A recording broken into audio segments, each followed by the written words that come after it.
அனைவரும் இந்த space time தமிழுக்கு வரவேற்கிறேன். இன்னைக்கு நாம பார்க்க போற டாபிக் வானியல் முன்னோடிகள். நம் முன்னோர்கள் எந்த துறை எடுத்துக்கிட்டாலும் முன்னோடிகளாக விளங்கியிருக்காங்க. வானியல்ல அவங்க செஞ்ச சாதனை ரொம்ப அதிகம். இந்த விழிய தொகுப்புல நம் முன்னோர்கள் என்னெல்லாம் வானியல் சாதனை செஞ்சாங்க அப்படிங்கிறத ஒண்ணுன்னா பார்க்கலாம். நம்ம சேனல்ல ஏற்கனவே யூனிவர்ஸ் எக்ஸ்பான்ஷன் பை வள்ளலார் அப்படின்னு சொல்லிட்டு ஏற்கனவே ஒரு விழியம் போட்டிருந்தோம்.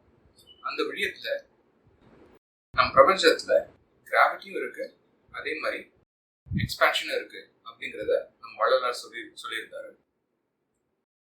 1920க்கு மேலதான் நம் பிரபஞ்சம் அப்படிங்கிறது விரிவடைந்து கொண்டிருக்கிறது அப்படிங்கிறது இந்த மேற்குலகத்திற்கு தெரிந்தது.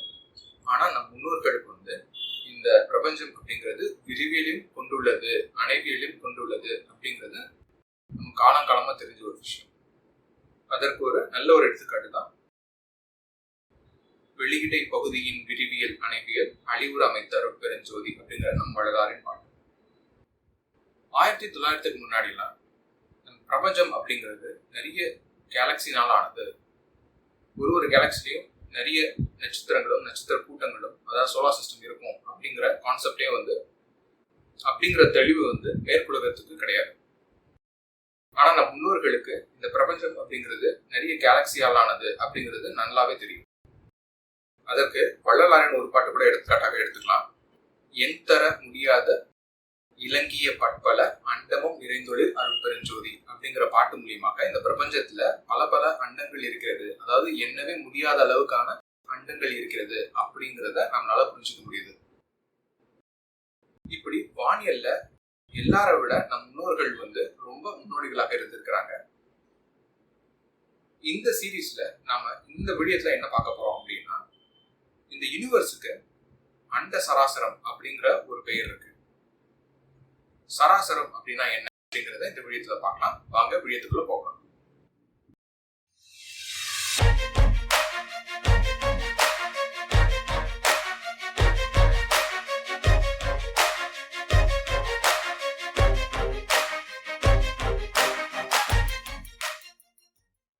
அண்ட சராசரம் அனைத்தையும் பிறவையும் என் தர விளக்கும் என் தனி சித்தே அப்படிங்கிற அருட்பெருஞ்சோதி பாடல்ல இருந்து ஆரம்பிக்கிறோம்.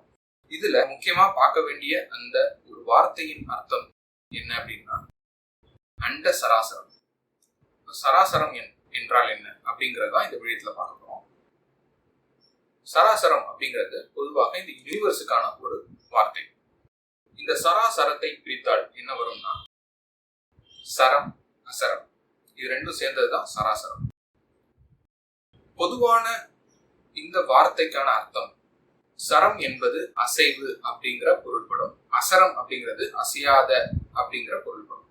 அப்ப அசையும் அசையாத அப்படின்னு சேர்ந்த பலவிதமான பொருட்கள் கொண்டதுதான் இந்த அண்ட சராசரம். அதாவது அண்டத்துல அசையும் பொருளும் இருக்கு, அசையா பொருளும் இருக்கு அப்படின்னு சொல்றதுதான் இந்த வார்த்தைக்கான பொதுவான அர்த்தம். ஆனா இந்த அர்த்தம் சரியானதா அப்படிங்கிறத இப்ப பார்க்கலாம்.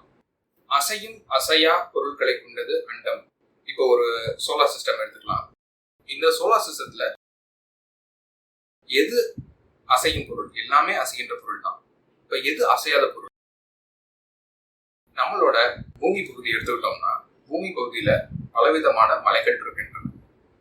அந்த மலைகள்லாம் அசையாம தான் இருக்கு, அதாவது அதோட இடத்துலதான் இருக்கு. அப்ப அசையாத பொருள் ஒரு அசையும் பொருள் மேல இருக்கிறது அப்படிங்கிறது ஒரு பொதுவான அர்த்தம். அப்படிதான் அண்ட சராசரம், அதாவது அசையாத பொருட்கள் அசையும் பொருள் மேல இருக்கிறது, அதுதான் அண்ட சராசரம் அப்படிங்கிறது ஒரு பொதுவான அர்த்தம்.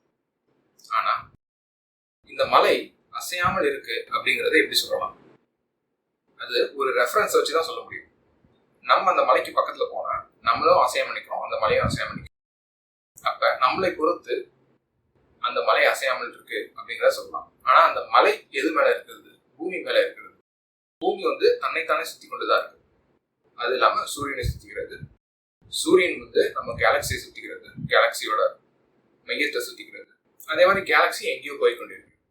ஆக இந்த பிரபஞ்சத்துல எதுவுமே அசையாமல் இருக்கிறதே கிடையாது. எல்லா பொருளும் அசைகிறது.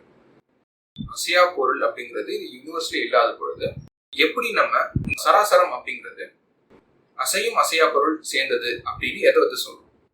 இப்ப அங்க அசரம் அப்படிங்கிறது அசைவில்லாத அப்படிங்கிற ஒரு அர்த்தத்துல நம்ம எடுத்துக்கவே கூடாது. எந்த ஒரு பொருளை இந்த பிரபஞ்சத்துல எடுத்தாலும் அதை பிரித்து கொண்டே போனால் உங்களுக்கு ஆட்டம் வரும். ஆட்டம் கூட அசையாத நிலை கிடையாது.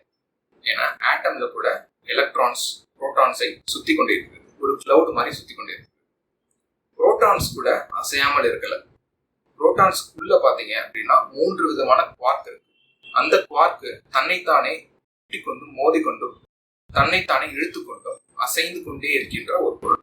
ஆக மொத்தம் இந்த பிரபஞ்சத்துல எந்த ஒரு பொருள் எடுத்தாலும் அசையாமல் இருக்கு அப்படின்னு சொல்லவே முடியாது. அப்ப இந்த சராசரத்திற்கு உண்மையான பொருள் என்ன? சரம் என்ற சொல்லின் அர்த்தத்தை நம்ம பார்க்கலாம். சரம் அப்படிங்கிறது அசைவு, விரைவு அப்படின்னு ஒரு பொருள் இருந்தா கூட இன்னொரு முக்கியமான ஒரு பொருள் இருக்கு. அதாவது மாலை போன்ற. சரம் அப்படிங்கிறது ஒரு மாலை. முத்துச்சரம் இந்த மாதிரி வார்த்தைகள்லாம் நீங்க பாத்தீங்கன்னா முத்து மாலை இருக்குல்ல, அதுதான் நம்ம முத்துச்சரம் அப்படின்னு சொல்லுவோம். அப்ப சரம் அப்படிங்கிறது ஒரு மாலை போன்ற வடிவம், மாலை போன்று இருக்கிறது அப்படின்ற ஒரு அர்த்தம் வருகிறது. அப்ப அசரம்னா என்ன? மாலை போன்று இல்லாத ஒரு வடிவம், அத அசரம் சொல்லலாம். இப்ப இந்த அர்த்தத்தை நம்ம பிரபஞ்சத்தோட சேர்த்துப்போம். இப்ப நம்ம பூமி எடுத்துக்கிட்டா, பூமி எப்படி இந்த சூரியனை சுற்றுகிறது? ஒரு நீள்வட்ட பாதையில் சுற்றுகிறது. அதாவது மாலை போன்ற ஒரு பாதையில் சுற்றுகிறது அப்படின்னு சொல்லலாம்ல. எங்கிருந்து ஆரம்பிச்சதோ அதே இடத்துல கொண்டு முடியுது. இதுதான் ஒரு ஆர்பிட் அப்படின்னு நம்ம சொல்லுவோம். அப்ப பூமிங்கிறது ஒரு சரம் வடிவில் சூரியனை சுற்றுகிறது. இப்ப சூரியனை எடுத்துக்கிட்டோம் அப்படின்னா அதோட கேலக்சி மையத்தை ஒரு சரம் போல சுத்தி வருகிறது. அப்ப சரம் அப்படிங்கிறது எங்கிருந்து ஆரம்பித்ததோ அங்கிருந்தே போய் முடிகிறது. ஒரு ஆர்பிட்டல் மோஷன் அப்படின்னு நம்ம சொல்லலாம். அப்ப அசரம்னா என்ன? பூமியிலிருந்து எடுத்துக்கிட்டோம்னா பூமி தன்னைத்தானே சுத்துகிறது. தன்னைத்தானே சுத்துகின்ற அந்த ஒரு நிகழ்வை நம்ம சரம்னு சொல்ல முடியாது. அதே மாதிரி நேரா போகின்ற ஒரு விஷயத்த நம்ம சரம்னு சொல்ல முடியாது. அது ஆரம்ப இடத்திலேயே திரும்பி வந்தா மட்டும்தான் சரம்னு சொல்லணும். அப்ப பூமி தன்னைத்தானே சுத்துகின்ற ஒரு பொருளை, ஒரு நிகழ்வை நாம சரம்னு சொல்ல முடியாது, அது அசரம் தான் சொல்லணும். அதே மாதிரி இந்த கேலக்சி எல்லாம் இருக்குல்ல, வானத்துல இருக்க நிறைய கேலக்சிஸ் இருக்குல்ல, அது எல்லாமே தன்னைத்தானே விட்டு விலகி கொண்டு போகிறது. அதெல்லாம் சரம் போல ஒரு மையத்தை சுத்தவில்லை. இப்ப கேலக்சி சரம் மாதிரி போகவில்லை, அசரமாக போகிறது. அதாவது ஒரு நேராக போகிறது.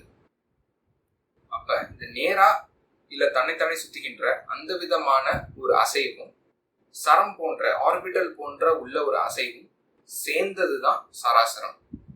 அப்ப அண்ட சராசரம் அப்படிங்கிறது வெறும் அசையும் அசையா அப்படிங்கறத எடுத்துக்காம இந்த மாதிரி எடுத்துக்கிட்டா மட்டும்தான் அதோட அர்த்தத்தை முழுமையாக நம்மளால உணர முடியும். இப்ப சொல்லுங்க, நம் முன்னோர்கள் வானியல் முன்னோடிகள் தானே. இந்த மாதிரி பலவிதமான புதிய செய்திகளுடன் திரும்ப சந்திக்கிறேன். நன்றி, வணக்கம்.